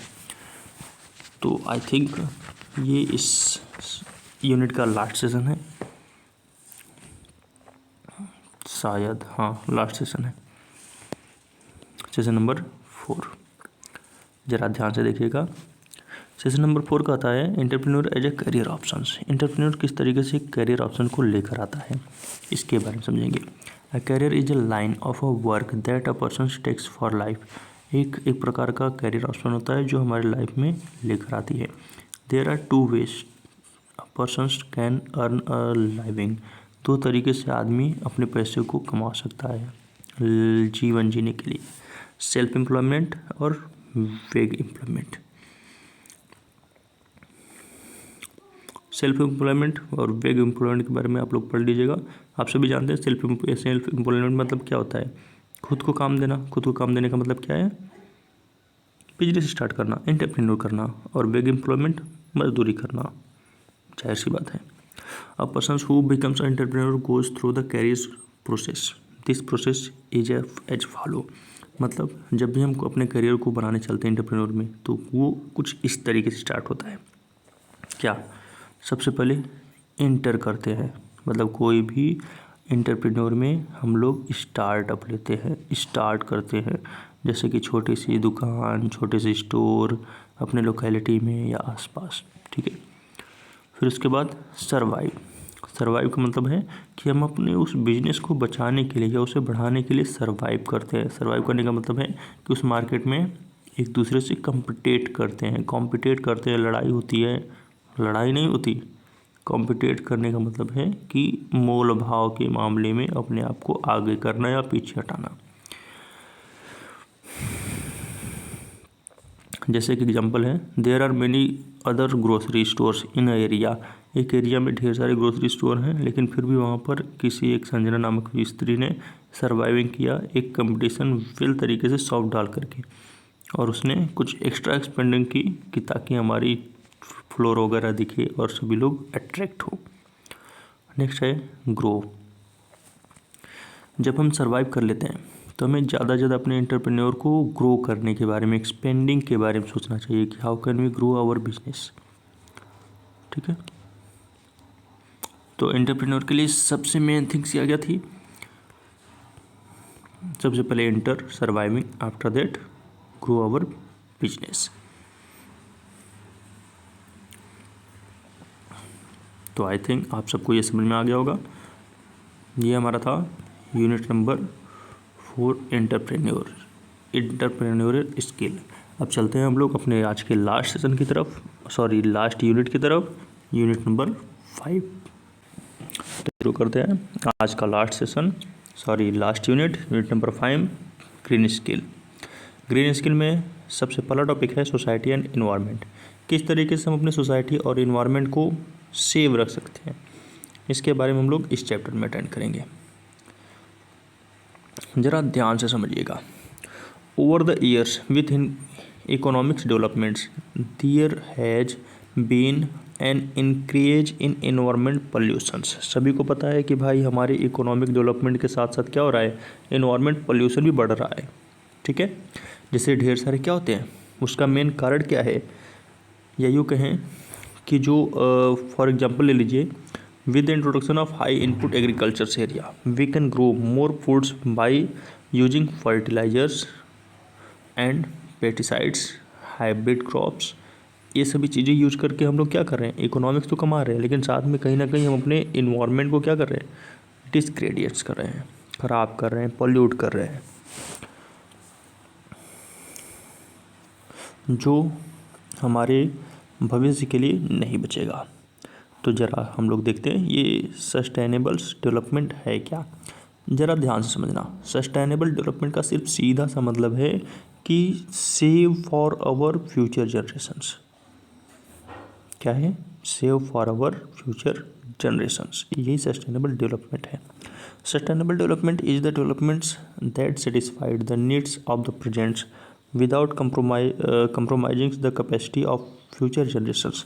मतलब बिना किसी समझौते के हमारे फ्यूचर जनरेशन के लिए जो हम सेटिस्फाई तरीके से सेव करें, बचा कर रखें, डेवलप तरीके से बचा कर रखें, वो क्या होता है, सस्टेनेबल डेवलपमेंट, जो गारंटी देता है बैलेंसिंग का between the economic growth and environment and also social. मतलब जो क्या करता है, सस्टेनेबल डेवलपमेंट हमारे फ्यूचर जनरेशन के लिए डेवलप होती है, और ये गारंटी देता है इकोनॉमिक ग्रोथ का, इन्वायरमेंट का, और साथ में अपने सोशल बिल का। इम्पोर्टेंस ऑफ सस्टेनेबल डेवलपमेंट, कौन कौन से इम्पोर्टेंस है सस्टेनेबल डेवलपमेंट के, इसके बारे में देखिए। Importance of sustainable development, the sustainables developments is defined as the development. ठीक है, सीधा सा मतलब है डेवलपमेंट से, meets the needs of the present, वर्तमान की क्या है, आवश्यकता है, without compromising the ability of future generations, बिना किसी समझौते के, कब, फ्यूचर जनरेशन के लोगों के साथ, their own needs. For example जैसे ले लीजिए, sustainable agreements agriculture consist of environment friendly methods of farming that allows the productions of agriculture crops livestocks without damaging the human और नेचुरल सिस्टम्स। कहने का मतलब है कि बिना किसी डैमेज के, चाहे ह्यूमन को, चाहे नेचर को, चाहे किसी भी थिंग्स को डैमेज किए बिना प्रोडक्शंस करना एग्रीकल्चर क्रॉप्स को लेकर के। ठीक है, ये क्या है, सस्टेनेबल डेवलपमेंट। अगर इसी को हम क्या करें, केमिकल तरीके से बर्बाद करें, समाप्त करें, तो क्या वो सस्टेनेबल डेवलपमेंट होगा, नहीं होगा। क्यों नहीं होगा, उसका मेन रीज़न क्या है, क्योंकि सबसे बड़ा कारण आपका है सिर्फ और सिर्फ अपने फ्यूचर जनरेशन के लिए सेव रखना, बिना किसी समझौते के। इसके लिए आप यहाँ देख सकते हैं कि एक वर्ल्ड कमीशन भी बनाई गई है ऑन एनवायरनमेंट एंड डेवलपमेंट के ऊपर, जो 1987 में बनाई गई थी। Problems related to the sustainable developments, sustainable development में आने वाले प्रॉब्लम्स क्या क्या है, ज़रा इसको समझिए। सबसे पहली चीज़, सस्टेनेबल डेवलपमेंट में कुछ मेजर प्रॉब्लम्स हैं, जैसे कि फूड, भोजन। आप सभी जानते हैं कि आज के टाइम पे क्या हो रहा है, लोगों की जनसंख्या, पॉपुलेशन बढ़ रही है, क्या उसके according rich of amount persons fertiles and needed grows crops. बहुत अधिक मात्रा में क्या करते हैं, क्रॉप को उगाने के लिए फर्टाइल्स चीज़ें जैसे फर्टिलाइज थिंग्स का यूज़ करते हैं, उर्वरक खादों का यूज़ करते हैं। तो क्या फिर भी वो हमारे लिए सेफ़ हैं, सेफ़ तो नहीं है ना, क्योंकि हमें न्यूट्रिएंट्स चाहिए, जो सॉइल में डिपेंड्स करती है, केमिकल को मिलाने के बाद स्पॉइलिंग कर देती है, और वो केमिकल फर्टिलाइज हो जाता है, और केमिकल फर्टिलाइज होने के कारण हमारे फूड्स क्या सही हैं आज के टाइम पे, तो बिल्कुल भी नहीं। क्योंकि देख रहे हो, बिना टाइम के, बिना एज के सभी का बाल पकना, बाल झड़ना, गंजे हो जाना, ढेर सारी समस्या का कारण क्या है, fertilizers things, chemicals of fertilizers. ठीक है, तो फूड वगैरह को बचा कर रखना जो हमारे आने वाले टाइम पर यूज हो। नेक्स्ट है वाटर। आप सभी जानते हैं कि वाटर सबसे इम्पोर्टेंट थिंग्स है, लेकिन फिर भी क्या आज हमें फ्रेश वाटर मिल रहा है? कभी नहीं। पहले के टाइम पे क्या हुआ करता था कि रिवर के थ्रू भी, पॉन्ड के थ्रू भी सभी लोग फ्रेश वाटर पा जाते थे, लेकिन आज के टाइम पे सबसे पहले हम लोग रिवर और पॉन्ड को ही क्या कर रहे हैं, गार्बेज और डंप कर रहे हैं। क्लीनिंग करने की जगह जो ड्रिंकिंग वाटर था सभी को वेस्ट कर रहे हैं। River and ponds are getting polluted, और इस कारण क्या हो रहा है, रिवर और पॉन्ड भी पॉल्यूटेड हो रहे हैं। तो कुछ ही समय ऐसा होगा कि हमें क्या होगा, नो क्लीन वाटर मिलेगा, जिसे हम कभी यूज नहीं कर पाएंगे। फ्यूल। आप सभी जानते हैं कि आज के टाइम पे फ्यूल वगैरह वुडेन्स वगैरह या मेनी टाइप्स ऑफ थिंग्स से बनती है। तो जब आप यूँ कहो कि lot of woods from the trees as a fuel constructions of the home furnitures काटे जा रहे हैं ना, तो जब पेड़ों को कटाई होगी और इस तरीके से क्या होगा, क्लाइमेट में चेंजिंग आएगा, हमारे पर्यावरण में चेंजिंग होगी। तो उसका रीज़न आप तो जानते ही हैं, वेदर जब बदलेगा कंडीशन तो फ्लूड आएगा, कहीं कहीं क्लाउड हीटिंग होगी, कहीं कहीं अलग टाइप से सूखा पड़ जाएगा। तो ये सभी समस्या जो होते हैं वो क्या है, फ्यूल वगैरह पेड़ वगैरह की कटाई के कारण ही है। इसका सबसे सरल एग्जाम्पल लीजिए। सबसे पहले सबसे ज़्यादा वर्षा वाला भारत का कौन सा राज्य था, चेरापूंजी था, चेरापूंजी। और आज के टाइम पे है कौन, मासिनराम। उसका रीजन क्या है आप बता सकते हैं? रीजन बस एक ही है, क्या पता है? More trees are being cut, अधिक से अधिक मात्रा में पेड़ों की कटाई। नेक्स्ट है sustainable development includes. Sustainable development किस चीज़ से इंक्लूड होता है, किस किस चीज़ से मिलकर बनता है? तो include excessive use of resources and enhancing resources conservations. मतलब जितना हो सके आप विभिन्न प्रकार की चीज़ों को यूज और रीयूज करिए, ठीक है। Recycle and reuse of the waste materials. कहने का मतलब है कि जो चीज़ रीयूज हो सकती है उन वेस्ट मटेरियल को रिसाइकिल करके रीयूज करिए। जैसे आप लोग वाटर बॉटल देखे हो, वाटर बॉटल, तो वाटर बॉटल क्या होता है, रिसाइकिल हो सकता है, रिसाइकिल हो सकता है। ले जा करके उसे फिर से रिसाइकिल करते हैं, फिर उसे फिर एक नया शेप देते हैं। तो ये वाटर बॉटल जो रिसाइकिल हो सकता है उसे फिर से हम रिसाइकिल करके यूज कर सकते हैं, जिससे क्या हो सकता है, सस्टेनेबल डेवलपमेंट बचा रह सकता है हमारे लाइफ में, हमारे जीवन में। नेक्स्ट क्या है, scientific management of renewable resource specially bio resources. जितना ज़्यादा हो सके साइंटिफिक मैनेजमेंट रिन्यूएबल रिसोर्सेज को बनाए रखना चाहिए, स्पेशली करके बायो रिसोर्सेज को। प्लांटिंग मोर ट्रीज, जाहिर सी बात है भाई, पूरी दुनिया किस पर टिकी है, प्लांट और ट्री पर। तो हमें हमेशा किसी भी ट्रीज, किसी भी प्लांट को हमेशा प्लांटिंग करते रहना चाहिए, अदरवाइज क्या होगा जो बहुत कहते फिर रहे हो O2 समाप्त हो जाएगा, ऑक्सीजन समाप्त हो जाएगी। जब ऑक्सीजन ही नहीं रहेगा तो ह्यूमन की कोई चांसेस नहीं है। और आप सभी जानते हैं कि प्लांट के कारण ही ज़्यादातर करके बारिश वगैरह हो रही है। यूजिंग मोर इन्वायरमेंटल फ्रेंडली, ज़्यादातर करके हमें इन्वायरमेंट से फ्रेंडली होना चाहिए। और उसके विभिन्न प्रकार के जो मटेरियल्स हैं उसे हमेशा यूज कर देना चाहिए with friendly. Use the technologies which the environment friendly, मतलब उन सभी टेक्नोलॉजी का यूज करिए जो आपको इन्वायरमेंटल फ्रेंडली बनाए, ना कि उसका एनिमी। इतना याद रखना, अगर एनिमी बनाएगा तो क्या होगा, इन्वायरमेंट भी आपको एनिमी बना लेगी, और फिर क्या होगा, राम नाम। आगे समझ सकते हो। नेक्स्ट, सस्टेनेबल डेवलपमेंट गोल क्या होता है, इसको ज़रा समझिए। Sustainable development goal SDG ensures that all peoples enjoy peace and prosperity। सभी को शांति और प्रॉस्पेरिटी बहुत अच्छा लगता है और इन्जॉय भी करते हैं। तो सस्टेनेबल डेवलपमेंट जो गोल्स है वो सिर्फ चाहता है launch at the United nation sustainable development समिति इन न्यूयॉर्क, और ये न्यूयॉर्क में सस्टेनेबल डेवलपमेंट समिति का आयोजन किया गया था। कब? सितंबर के 2015 में। फॉर्मिंग द 2030, जिसने 2030 तक एक एजेंडा लेकर रखा है। क्या एजेंडा है? सस्टेनेबल डेवलपमेंट का।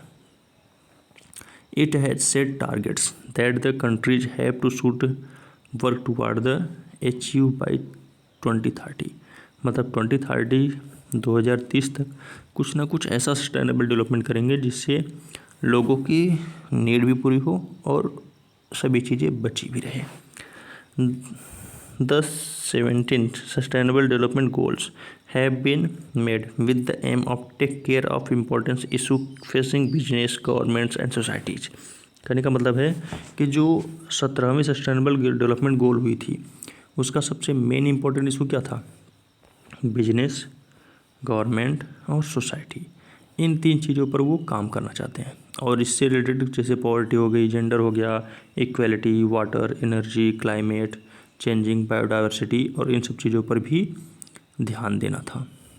किसका? सस्टेनेबल डेवलपमेंट जो एजेंडा बना है 2030 का उस टाइम में। Sustainable development initiative when plastics were band by the municipal corporation of Mangalore. Municipal corporation of Mangalore के थ्रू जब सस्टेनेबल डेवलपमेंट के थ्रू क्या किया गया था? प्लास्टिक बैन किया गया था। And innovators and entrepreneurs, Mr. Avasth has found an eco-friendly alternative।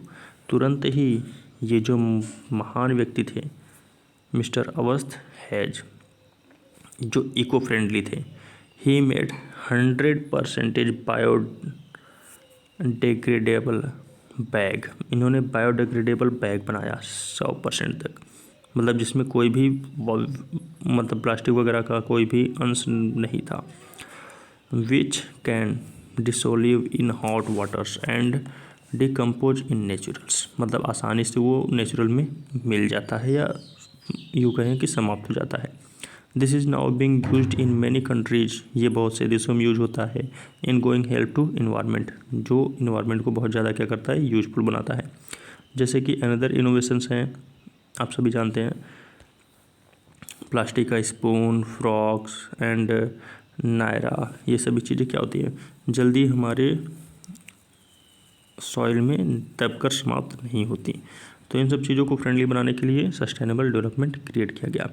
Sustainable process है क्या? Some practice such as the organic farming, vermi compositions and rain waters हार्वेस्टिंग्स।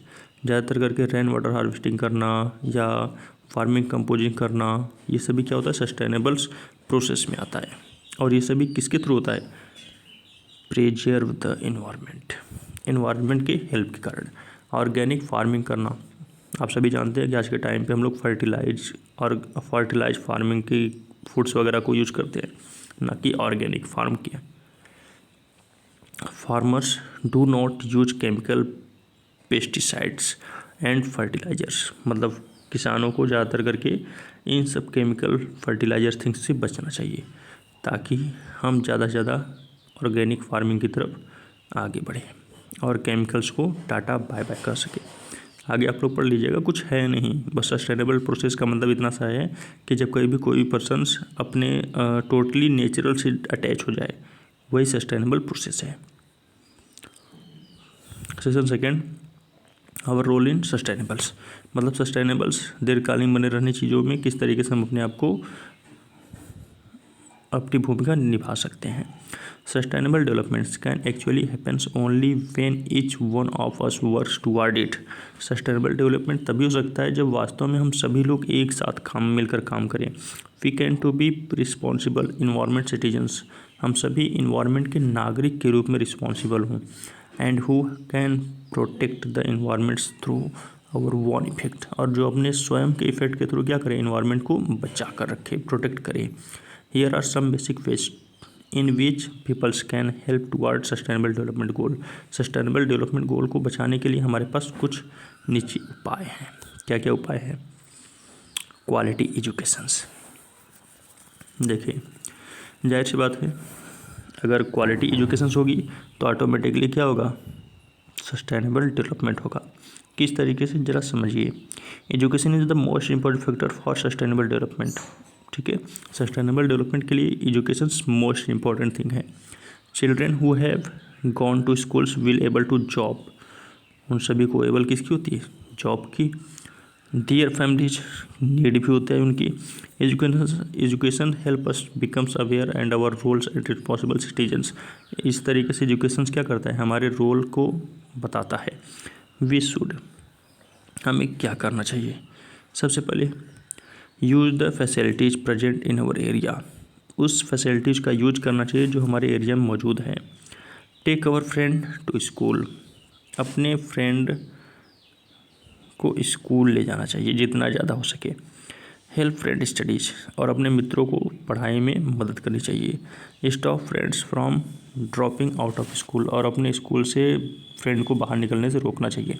ये सभी क्यों कर रहा है पता है? आप सबको पागलपंती लग रही होगी, लेकिन आप सब शायद भूल रहे हैं कि सस्टेनेबल डेवलपमेंट जो दीर्घकालीन हमारी डेवलपमेंट है, दीर्घकालीन, वो कब संभव है पता है? जब सभी लोग एजुकेट हों। एजुकेट होने के बाद ही हम समझ पाएंगे कि वास्तव में हमें किस चीज़ को बचाना है, किस चीज़ को वेस्ट करना है, या किस चीज़ को डिस्ट्रॉय करना है। क्लीन वाटर एंड सैनिटेशंस, जाहिर सी बात है, हम सभी को अपने वाटर वगैरह को बचा कर रखना चाहिए, क्योंकि भाई वाटर समाप्त हो जाएगी तो पीने के लिए कुछ नहीं बचेगा और कोई इस जीवन में नहीं बचेगा। एफोर्डेबल्स एंड क्लीन एनर्जी, ज़रा इसको समझिए। आप सभी आज के टाइम पे जानते हैं कि कौन सी ऐसी एनर्जी है जो सबसे क्लीन है? पता है? Solar power. कौन सी power? Solar power. Solar power generate using the sun does not cause pollution. सभी को पता है कि सोलर पावर के थ्रू जो सन है वो कोई भी पोल्यूशन नहीं करता। As does not require burning of non renewable fuels as a coal. मतलब कोल तो ऐसा है जो रिन्यूएबल नहीं होता, लेकिन जो हमारे सोलर पावर सिस्टम है ये रिन्यूएबल होते रहते हैं। So we should make effort to increase the solar power generations, इसलिए हमें सोलर पावर जनरेशन को बनाने में मदद करनी चाहिए। And that our electricity needs not be met at the set times do not pollute the environment. और इस तरीके से हमें अपने इलेक्ट्रिसिटी को हटा करके सिर्फ क्या यूज करना चाहिए? सोलर पावर सिस्टम, जिससे हमारा क्या हो? इन्वायरमेंट पोल्यूट होने से बचे। Decent work and economic growth, किस तरीके से हम अपने इकोनॉमिक ग्रोथ को डिसेंटली कर सकते हैं, इसके बारे में वी कैन, हम कर सकते हैं। क्या कर सकते हैं? Study and find good jobs to take care of our and our families. सबसे पहले अपने परिवार और अपने आप को अच्छे से चलाने के लिए एक अच्छी सी जॉब ढूंढना चाहिए और पढ़ाई करनी चाहिए। वर्क हार्ड, कठिन परिश्रम करना चाहिए। कंट्रीब्यूट टू सोसाइटी, और उसके बाद सोसाइटी में थोड़ी बहुत कंट्रीब्यूशन भी करनी चाहिए। लर्न एंड डेवलप स्किल्स, हम अपने ज्ञान को बढ़ाते रहें और अपने स्किल को डेवलप करते रहें अपनी स्किल को। सो दैट, ताकि we get add value in our community, हमें अपने कम्युनिटी में कुछ वैल्यूएबल थिंग्स दिखाई पड़े और अपने समुदाय में हम कुछ अच्छा कर सकें। रिड्यूस इनक्वालिटीज, अपने क्वालिटीज, अपने जो हमारे इनइक्वालिटीज़ हैं उन सभी को रिड्यूस करना चाहिए, कम करना चाहिए। वो कर कैसे सकते हैं? Be helpful to one another, एक दूसरे की मदद करके। बी फ्रेंडली विथ एवरीवन, एक दूसरे के साथ फ्रेंडली रह करके। इंक्लूड एवरीवन वाइल वर्किंग और प्लेइंग, एक साथ खेल करके। Help our including everyone's whethers they are small और बिग, बड़े और छोटों का भेदभाव ना करके, बॉय और गर्ल की भेदभाव ना करके, क्लास और कास्ट का भेदभाव ना करके हम अपने इनइक्वालिटी को कम कर सकते हैं। ये सभी एग्जाम में आएगा, इतना ध्यान रखना। Sustainable citizen of communities, creating sustainable cities, कैसे एक सस्टेनेबल सिटीज़ बना सकते हैं। जैसे सबसे पहला सेव एनर्जी, सस्टेनेबल सिटीज़ बनाने के लिए सबसे पहली पॉइंट क्या है, सेव एनर्जी, एनर्जी को बचाना। जैसे कि यदि ज़रूरत है तो लाइट को जलाना, नहीं ज़रूरत है तो स्विच ऑफ लाइट कर देना। एंड नेचुरल लाइट गैस का यूज करना ज़्यादा से ज़्यादा। और साथ में क्या है, एनर्जी इनफिशिएंट लाइट एलईडी बल्ब का उपयोग करना।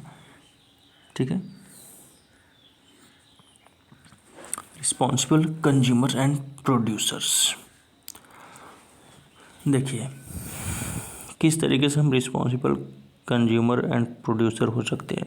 सबसे पहली पॉइंट कर रहा है, we can becomes responsible and our one environment by, हम अपने इन्वायरमेंट के थ्रू किस तरीके से रिस्पॉन्सिबल हो सकते हैं। पहली चीज़,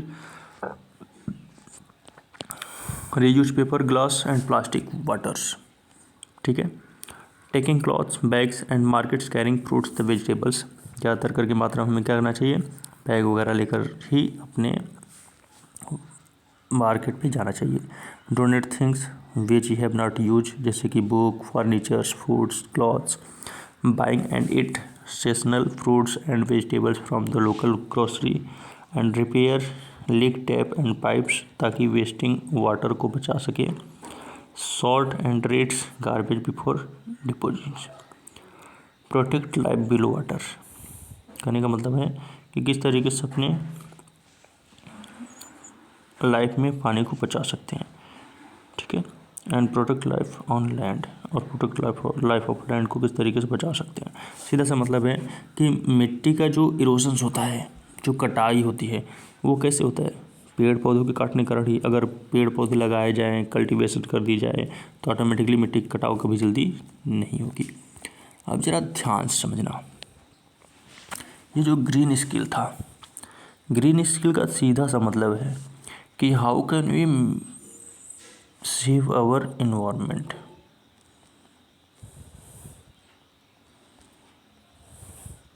हम अपने इन्वायरमेंट को कैसे सेव कर सकते हैं, कैसे बचा सकते हैं, इसके बारे में बात किया गया है ग्रीन स्किल में। तो ग्रीन स्किल से क्वेश्चंस पुटअप किए जाते हैं। और आप लोगों को एक कन्फ्यूजन और होगा, मैं ज़रा क्लियर कर देना चाहता हूँ कि कन्फ्यूजन किस चीज़ को लेकर होगा। कि आप लोग जो एंटरप्रेन्योर पढ़े हो, सॉरी एंटरप्रेन्योर नहीं, कौन सा चैप्टर था, आईसीटी बेसिक स्किल, मतलब यूनिट नंबर 3,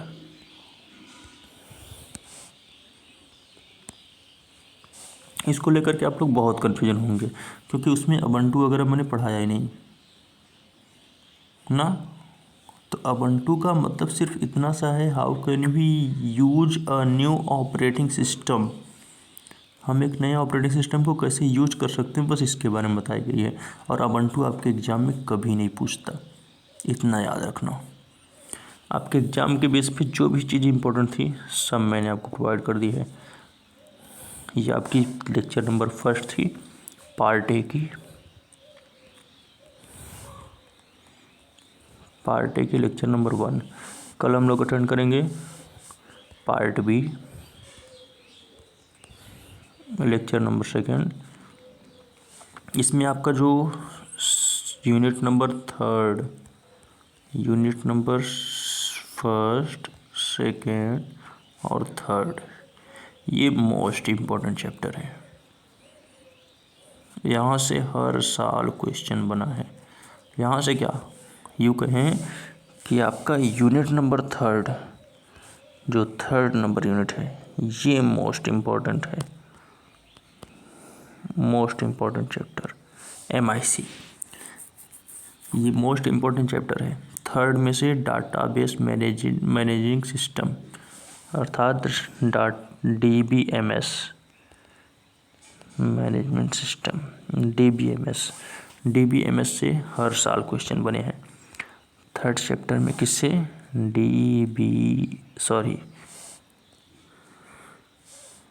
BMS, इससे हर साल क्वेश्चन बने हैं, और हर साल बनते भी हैं कम से कम आपके 10 क्वेश्चन, और बाकी जो इम्पोर्टेंट थे मैंने पढ़ा दिए हैं।